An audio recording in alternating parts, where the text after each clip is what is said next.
यही हाल होता है जब वोटों की खातिर टेम्परेरी काम किए जाएं और फिर आवाम को जो है वो फंसा दिया जाए। और वक्ती तौर पे तो आवाम देखती है कि ये बड़ा अच्छा प्रोजेक्ट बन गया है, लेकिन जब असल में वक्त आए उस प्रोजेक्ट के टेस्ट होने का तो वोट तो चले गए होते हैं। तो लोगों को चाहिए कि जो है वो वोट देते वक्त जो है वो सिर्फ कंस्ट्रक्शन और ये चीज़ों का ख्याल ना रखें। असल जो काम करने वाला है वो अंडरग्राउंड है, और जैसे हम कर रहे हैं अबव ग्राउंड तो चीज़ें बनाते जाएंगे, पानी का कुछ निज़ाम नहीं होगा। जिस तरह यहाँ पानी का कोई निज़ाम नहीं है तो वो कंस्ट्रक्शन करने का कोई फ़ायदा नहीं होता। कंस्ट्रक्शन वही है जिसका सबसे ज़्यादा पहले प्लानिंग की जाए कि यहाँ पानी आएगा कहाँ जाएगा। अगर उसका इंतज़ाम नहीं किया तो जितनी मर्ज़ी आप सड़कें बना लें, किसी ना किसी मानसून बारिश में वो टूट जाएंगी। तो बार बार जो है सड़कें बना के आप इतना गवर्नमेंट का पैसा खर्च करेंगे, तो अगर आप सीवरेज सिस्टम सही तरह से डाल लेते तो शायद वो सड़क जो है सालों साल चलती। फरूखगंज अंडरपास जो है इसका टेम्परेरी हाल जो है वो हमने निकाल दिया हुआ है, और वज़ीर-ए-आला पंजाब की हदायत पे कि हमने ग्रीटिंग्स नई लगा दी हैं, हमने पंप्स जो है वो अपग्रेड कर दिए हैं, पंप नए लगा दिए हैं। लेकिन अब भी इंजीनियरिंग के असूलों के ख़िलाफ़ बना हुआ एक प्रोजेक्ट है जिसके लिए हमने अपने इंजीनियर्स को लास्ट बारिश में कहा था कि इसका कोई परमानेंट हल निकालें, और माशाल्लाह से उन्होंने हल निकाल लिया है कि शेरावाला गेट में जो सर्कुलर पार्क है वहाँ पे एक काफ़ी बड़ा अंडरग्राउंड टैंक बनाएंगे, और यहाँ का पानी जो है वो वहाँ पे जो है वो स्टोर करेंगे और उसको हार्टिकल्चर पर्पज़ के लिए इस्तेमाल करेंगे। अभी ये एक लॉन्ग टर्म मंसूबा है जो कि हम अगले शायद 6-7 महीने में कर पाएंगे। लेकिन इस मानसून की जो बारिश है इसमें अब हमारी सिर्फ यही कोशिश है, हमारी कोशिश होगी कि पानी खड़ा ना हो, लेकिन अगर खड़ा भी हो तो वो जल्द अज जल्द निकल जाए। ये वो पहले के पॉइंट हैं जो टीपा ने बनाए हैं, या नवाज शरीफ साहब शरीफ साहब की दुबली पे जब ये बना है उस उन्होंने बनाए हैं। ये पॉइंट हैं चाहे जिसके आगे एक शॉपर बैग भी आ जाए तो क्या जो है वो आपको हाल होगा यहाँ पे, वो आपको बताएंगे। अब हमने जो नए इक़दाम किए हैं वो जो है, क्योंकि पिछली दफ़ा मैं आया था और इनको इम्प्रूवमेंट करने के लिए कहा था, साथ साथ मेरे है ये जो हमने ना एक ग्रीटिंग जो इनलेट है, जो पॉइंट सकिंग पॉइंट है, ये एक बड़ा पॉइंट और जनरेट कर दिया जो पहले यहाँ पे मौजूद नहीं था। और ये दूसरा पॉइंट जो है क्योंकि पानी इससे भी ऊपर चला जाता है, ये पॉइंट जो है जनरेट कर दिया है। और ये बिल्कुल इसकी जो है डिसिल्टिंग भी जो है हमने करा दी है। यहाँ पर एक बरसाती नाला होता था रेलवे लाइन के नीचे, ये अंग्रेज़ दौर का 1921 में या जब ये ट्रैक बना तो उस वक़्त की ये जैसे रेलवे लाइनों के नीचे गंदे पानी के निकास के लिए, बाकी भी आप कई जगहों पे नोट करेंगे छोटे नाले कोई 6 फुट ऊंचा कोई 7 फुट ऊंचा बने होते हैं। ये सबसे समझ लें कि डीप पॉइंट है, सबसे गहरा पॉइंट है। तो यहाँ पे ये इसको ट्रैफिक के लिए डिज़ाइन कर दिया गया कि यहाँ से ट्रैफिक गुजारा करेंगे। अब वो जहाँ पर गंदे पानी ने पहुँचना होता है वो जब बारिश होती है हैवी इंटेंसिटी के साथ, तो वो मिनटों के अंदर यहाँ पर पानी भर जाता है। जब टीपा ने इसको डिज़ाइन किया तो इसकी निकासी के लिए पहली तो बात यह कि जो ड्रेनें छोड़ी उन ड्रेनों के साथ जो आपने देखी होंगी अभी फुटपाथों के नीचे, वो बिल्कुल 2-2 इंच ऊंची वर्टिकल ग्रेटिंग लगा दी। अब वो वर्टिकल ग्रेटिंग बिल्कुल पानी बहुत कम लेती है, उसमें एक लिफाफा भी आ जाए तो बंद हो जाती है, छोटी छोटी बिल्कुल। अभी हमने जो है वो ये महसूस किया कि इसकी सफाई के लिए भी कोई ओपनिंग्स नहीं है, बंदा जब घुस के यहाँ पर साफ़ नहीं कर सकता। तो यहाँ पर एक तो 2 बॉटलनेक तो ये हैं कि पानी सबसे नीची जगह पे होने की वजह से बड़ी जल्दी पहुँचता है। फिर उसके बाद उस पानी को कैलकुलेट, उसका जो एरिया है, उसका जो सरफेस एरिया है जहाँ से बारिशी पानी बनता है, जनरेट होता है बारिश में और सरफेस रन ऑफ यहाँ पहुँचता है, तो उसकी कैलकुलेशन होनी चाहिए थी। यहाँ पर 100 क्यूसिक पानी पहुँच रहा है और ऊपर 3.5 क्यूसिक के पंप लगे हुए हैं। तो वो बेसिकली यहाँ पर पानी खड़ा होने की एक वजह ये भी है। दूसरा ये कि जो 3.5 क्यूसिक के ऊपर पंप लगे हैं, जो यहाँ डिस्पोजल बना हुआ है छोटा पंप स्टेशन, उसके ऊपर है उनके आगे जो पाइप है जिसके अंदर उन पंपों ने पानी फेंकना है, उसको फोर्स मेन कहते हैं, वो भी 10 इंच का है। अब एक जगह 100 क्यूसिक पानी या 90 क्यूसिक पानी जनरेट हो रहा है, वहाँ पर आप 3 क्यूसिक लेने की कैपेसिटी का सिस्टम लगा देंगे तो जाहिर है वो 8 से 10 घंटे यहाँ पे लग जाते हैं, इन रूटीन लग जाते हैं। और एक आध बार इससे ज़्यादा लगे क्योंकि पंप ख़राब हो गए, छोटे सबमर्सिबल पंप लगे हुए जिनमें फ़ौरन डका भी आ जाता है, तो उनमें लिफाफा भी कोई चला जाए तो वो बंद कर देता है। तो उस वजह से ये प्रॉब्लम हुई। अभी दूसरी बोटलनेक ये है कि जो पाइप, अगर आप यहाँ सोचें कि हम पाइप बड़े लगाते हैं पाइप, तो आगे जो पाइप जो लगा हुआ है वो 10 इंच का सिर्फ लगा हुआ है, उस पर उसकी अपनी कैपेसिटी 4-5 क्यूसिक है लेने की, तो उस पर आप 40 क्यूसिक के पंप लगा देंगे तो वो पाइप ने तो उतना ही पानी लेना है। उसके आगे ये किया कि जो एंड वाले हमारा जैसे नाले तक जाता है, वासा के डिस्पोजल जो है, पिको रोड कलवर्ट है, उसका बहुत 1-1.5 किलोमीटर दूर जाके पानी हम फेंक रहे हैं। इन्होंने उसके जो कुआं उसमें बना हुआ है, इन्होंने पाइप ले जाके उस कुएं में फेंक दिया, यानी डबल पंपिंग। एक बार हम यहाँ बिजली का बिल दे रहे हैं इस पानी को निकालने का, एक बार वो पानी हमारे पिको रोड में जा रहा है, उसका भी वो उसकी अपनी कैपेसिटी है, वहाँ पर 20-22 क्यूसिक के पंप लगे हुए हैं। अब वहाँ पर इसको मजीद फेंक देंगे तो वहाँ पर ज़्यादा हमें पंपिंग चाहिए होगी, आगे उसकी भी फोर्स मेन जो है वो बड़ी करनी पड़ेगी। तो इसलिए इसका हल यही है कि ये अपना फोर्स मेन डाल के इसको एंड तक 1.5 किलोमीटर तक लिया जाए। बताएं कि यहाँ पर जब पानी भरा हुआ है इसकी क्या रीज़न थी? पहले जो डिस्पोजल ये या लिफ्ट स्टेशन जब बना है, ये जो लिफ्ट स्टेशन बना है इसमें 3 पंप लगे हुए थे, 2 पंप 1-1 क्यूसिक के और 1 पंप जो है 1.5 क्यूसिक का, टोटल 3.5 क्यूसिक पानी आता है, 3.5 क्यूसिक के पंप है।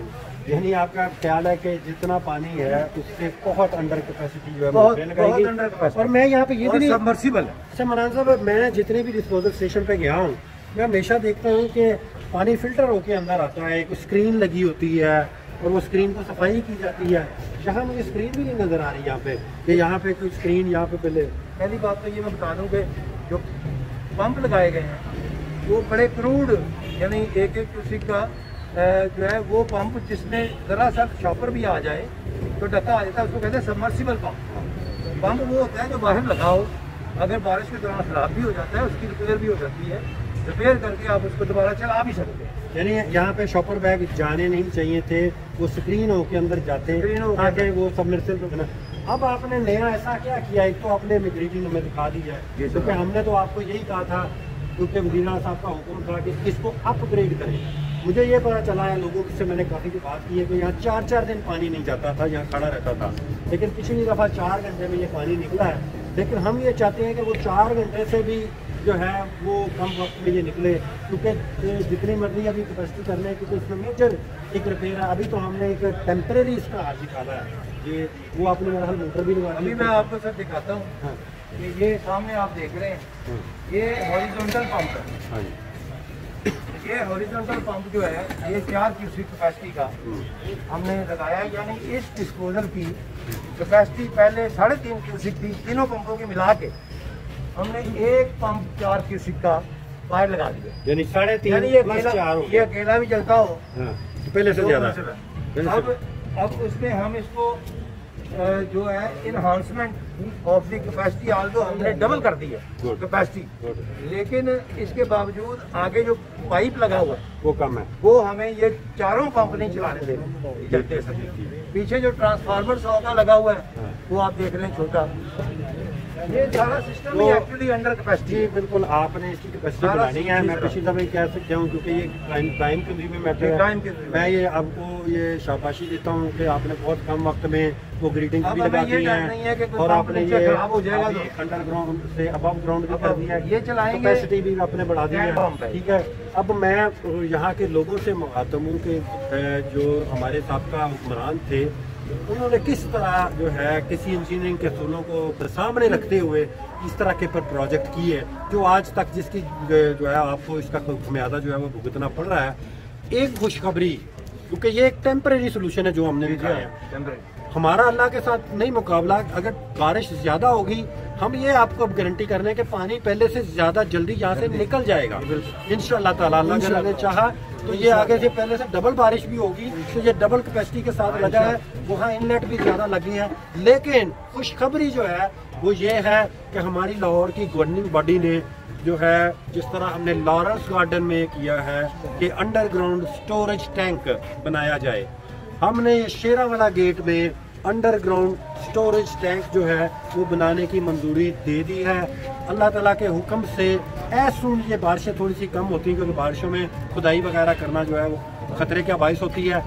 वो हम जब बना लेंगे अंडरग्राउंड वाटर टैंक और यहाँ से एक लाइन जो है वो पानी में जो है वो वहाँ पे जाएगी, और फिर हम आपको गारंटी देंगे कि ये इस दफ़ा जो है हमारे वज़ीर आला साहब ने सिर्फ हुक्म दिया है कि मुझे पानी यहाँ से नहीं चाहिए।